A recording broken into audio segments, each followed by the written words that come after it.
ইউরোপের চলমান দাবানলের মৌসুম নভেম্বরের শুরু পর্যন্ত স্থায়ী হতে পারে বলে সতর্ক করেছে ইউরোপীয় ইউনিয়ন। একই সঙ্গে ফ্রান্স ও স্পেনে ভয়াবহ আগুন, তীব্র তাপপ্রবাহ এবং শুষ্ক আবহাওয়ার কারণে পরিস্থিতির আরও অবনতির আশঙ্কা করা হচ্ছে।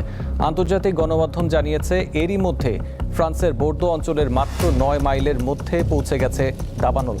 অনিয়ন্ত্রিত এই আগুনে প্যারিস শহরের 4 গুণ বড় এলাকা পুড়ে ছাই হয়ে গেছে।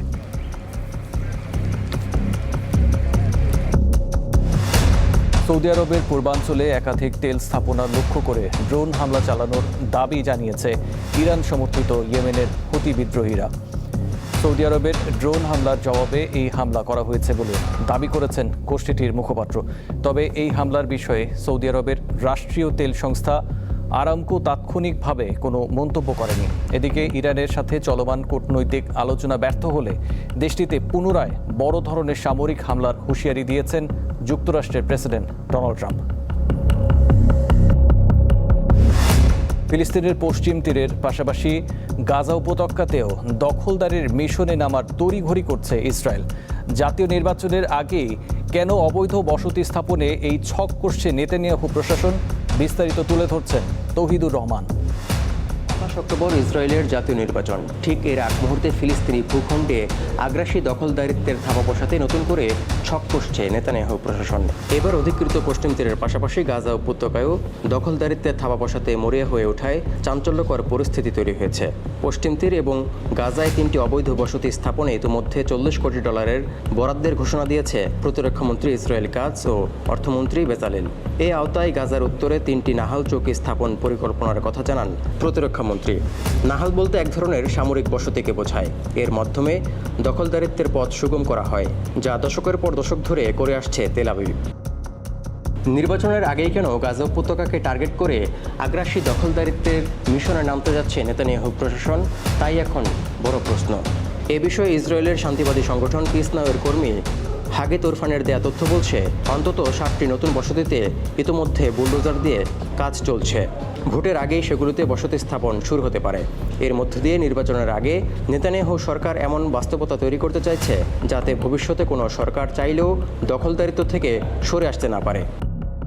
দখলদারিত্বের লক্ষ্যে 1950-এর দশকে প্রথম নাহাল বসতি গড়ে তোলে ইসরায়েল। এরপর 1967 সালে পশ্চিম তীরে এর প্রয়োগ শুরু হয়।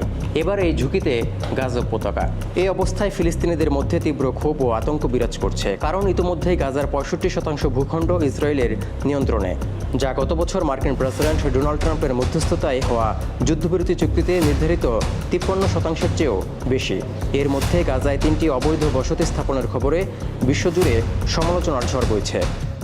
জনস্বার্থের তোয়াক্কা না করে নির্বাচনের ঠিক আগ মুহূর্তে তড়িঘড়ি করে নেতানিয়াহু প্রশাসনের এই দখলদারিত্ব মিশনে নাখোশ খোদ ইসরায়েলিরাই। তারা মনে করছেন এর মাধ্যমে সংঘাত সহিংসতা আরও চড়াও হবে, যা কারো জন্যই সুখকর হবে না। তৌহিদুর রহমান, দীপ্ত, বার্তাকক্ষ।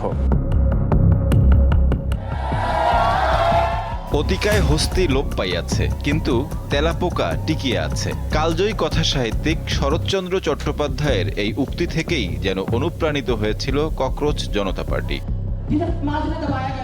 শিক্ষামন্ত্রীর পদত্যাগের মধ্য দিয়ে প্রথম মিশনে সফল সিজেপি। সরকার সব দাবি মেনে নেওয়ায় যন্তর মন্তরের প্রতিবাদ আপাতত শেষ।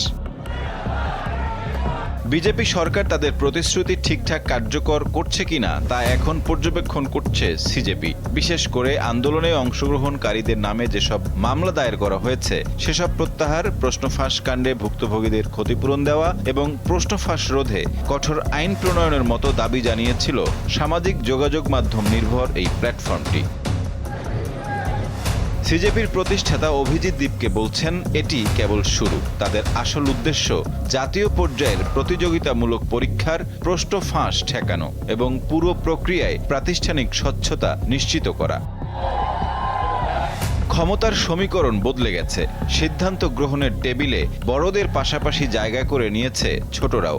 আর আলোচনায় 1 ইঞ্চিও ছাড় দিতে রাজি নয় ভারত কাঁপিয়ে দেওয়া তেলাপোকারা। সাইফুর রহমান শিশির, দীপ্ত, বার্তাকক্ষ।